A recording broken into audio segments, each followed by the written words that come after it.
Monotonous. That's the word for this game. Monotonous. What do you reckon? Aston Villa, Chelsea 0-0, Stamford Bridge. What's your thoughts, Bo? What's going on? Yeah, first half pretty good. I thought we looked quite interesting, quite up for it. Second half, energy levels dipped extremely, that we were under the cosh. Yeah. I mean, to coin a cliche phrase, it definitely was a tale of two halves.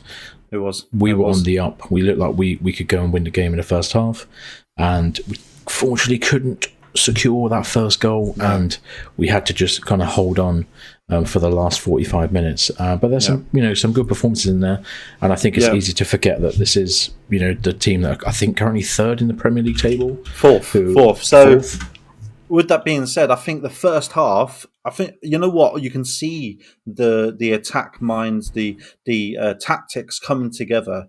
We just haven't got that quality or someone clinical in that attacking third. I mean, we thought it was going to be Cole Palmer, but my God, did he have a shocker today, missing 3 shots that are literally just open for him. Was really, really, frustrating as a fan to watch. I absolutely loved the first half. The energy, the everything was coming together. Like you could see it, but we got no striker. We need an out and out Osimhen. That's what we need because it's getting to that point now where it's a bit ridiculous. We should have won that easily as well. First half, we should have put that to bed. Now, obviously, I'm not saying they played bad. Villa actually played quite well, as I think, as well. Second half, more so. And, I don't think we even had a shot on target in the second half. So, it's their keeper.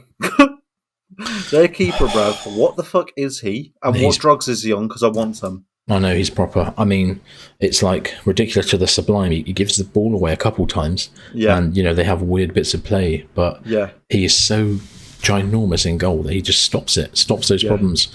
I mean, he is.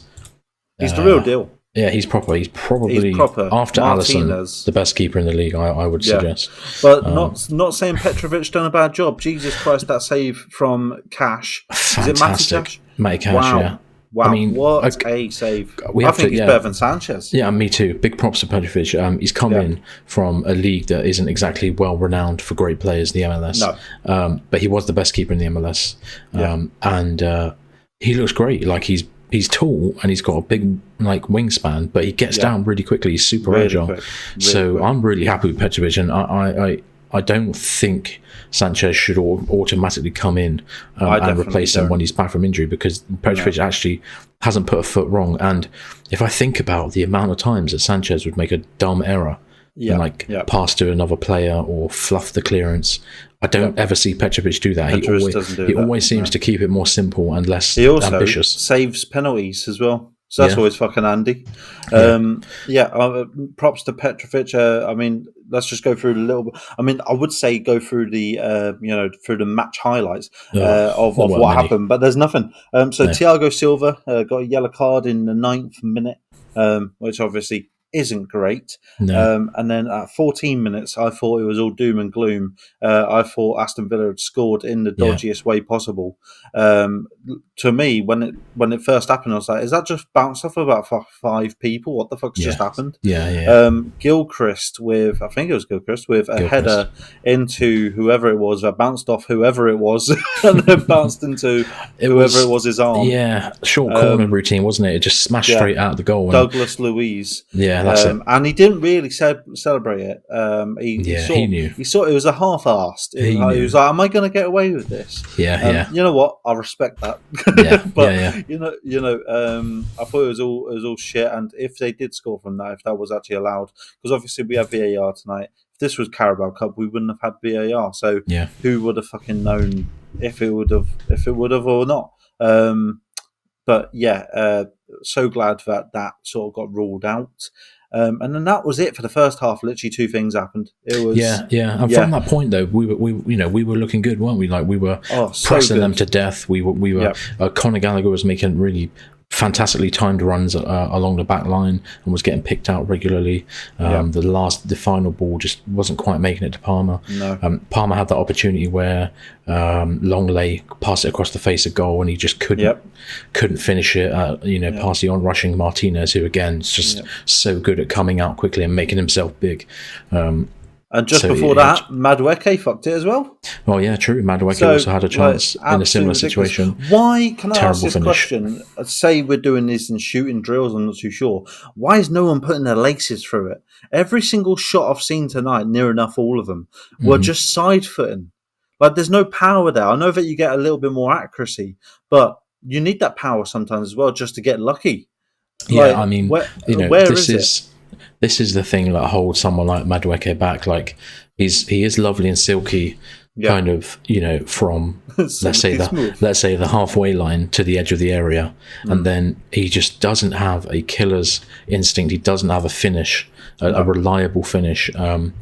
So often when he gets into those positions, all we get is like a really weak side-footed finish that is not going to trouble anyone. Even Matty Cash, came in on his weak left foot and slapped one bottom corner, exactly, which Petrovic had to save in the second half. So, his finishing is really quite atrocious. Yeah, I say atrocious. Lame. I probably couldn't get better, but it's levels here. Levels. Probably, I like the way you said probably, just in case there's a chance you might. I think, Cole Palmer really let me down today. I think he should have had 2 or 3 goals, to be quite honest with you. Especially that fuck up from the keeper, passing it and then went up into the air, and he's just totally missed it. Like, he's just totally missed it. I was like, are we in fucking Sunday League here? Like, how have you missed that? So of all the players as well, like of if you all the players, expecting the ball to drop on a volley, you'd think, this is the guy who would get a decent contact. But instead, he fucking embraced his inner Nicholas Jackson and fucked it as usual. So Sterling, what are we thinking of Sterling that match? I didn't actually mind his performance. I thought he definitely gave Matty Cash a hard time. He was really good at it. One good thing you can rely on with Sterling is that he's got a good touch, and he keeps the ball out. When the ball goes over to him, he keeps possession, which other wingers we have can't do or don't do as reliably, and that is really important. But maybe in those kind of more dangerous positions, he didn't really do much with it. But the one thing about Aston Villa, man, they are so good at when teams are like. When players are kind of arcing their way across the box to take a shot, they're amazing blockers. Like, they've always got someone there. They're in their positions, and they just, Kamara, I thought in particular, was just always there with Sterling, like, always making that block. So I have to commend them for really good positioning and just putting their bodies on the line. Because amazing team. Yeah, amazing just team. really... You can see why they're 4th. And Unai Emery, credit to him. Fucking hell. What a team Aston Villa are now. And you know what? I don't really hate them. Like, some teams are proper hate. I don't mind Aston Villa. That's the thing. No, exactly. They're all right. So, but you know what? 0-0. It's a replay now. I feel like we've been robbed. I feel like we've been robbed a win there. Because I honestly thought we should have won that 3-4-0. If we get a striker, are we going to spend? What day is it now? 26th or something?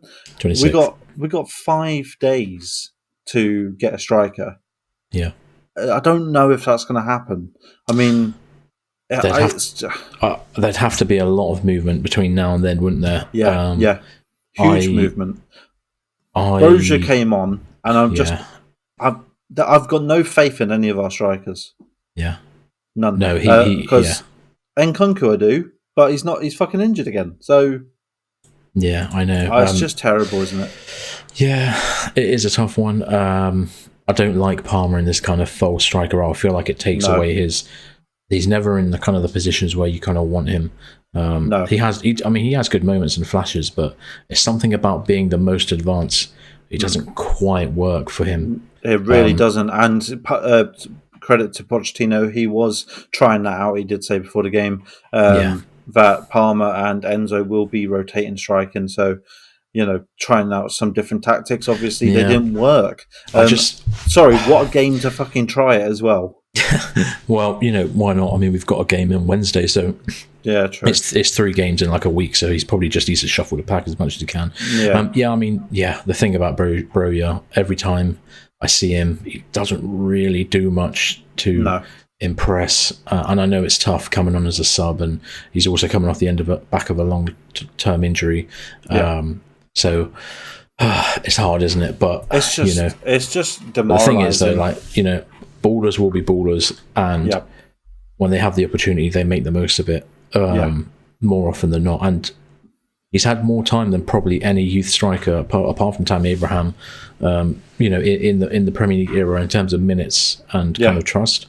But often, I don't know. I just feel like he's lacking something. I don't quite know what. Yeah, I don't know what it is. There's something that doesn't quite click with him in the team. No. So, I mean, in an ideal world, we would go out and get somebody who's like a kind of a guaranteed. I need Osimhen, man. Honestly, I've been saying this for years as well.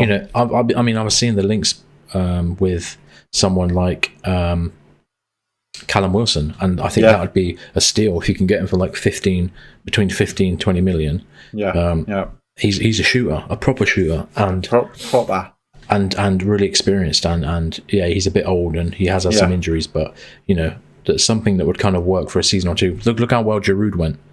Mate, Giroud's a different level. That's a really important profile to have in the squad. We need different profiles, and I think maybe if Giroud was in this team, he would cook. Mate, maybe we'll be. Can you imagine the Giroud? Can you imagine the Giroud and Palmer link up? It'd be amazing.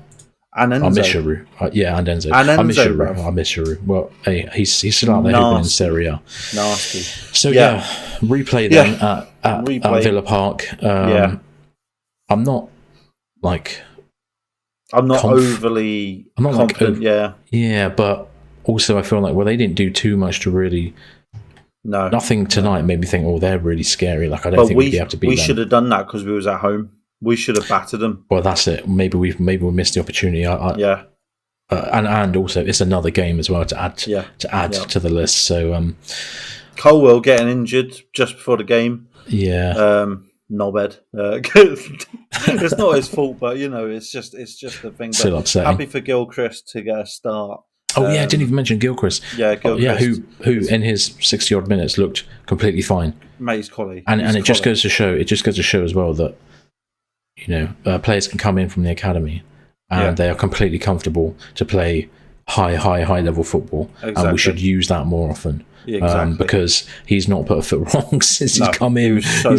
He's double-footed, he's committed, he's strong, he's got a decent turn of pace. He just looks so comfortable. So I've seen that. Kudos to him. I've seen that he said that his dad had Football Manager before he was even born, and had Alfie Gilchrist as a player and played as him on Football Manager in Chelsea, and now it's come to life. Mental. What a great kid, honestly. We'll see what happens. Wednesday we've got Liverpool away, so that's great. So we'll see what happens there. That sort of gives us an insight into the Carabao Cup final, and then we've got the FA Cup whenever that is. But we'll catch you. We'll probably catch you on Monday for a little catch up over the weekend. And then we'll give you a match reaction on the Liverpool game as well. But 0-0 at Stamford Bridge tonight. One word to describe it? Combination. Right. I'll go monotonous. There we go. Yeah, we'll go for monotonous. That's been us. Thank you for listening. Like, subscribe, comment, all that stuff. And we'll catch you on Monday for another one. And as always, up the chills.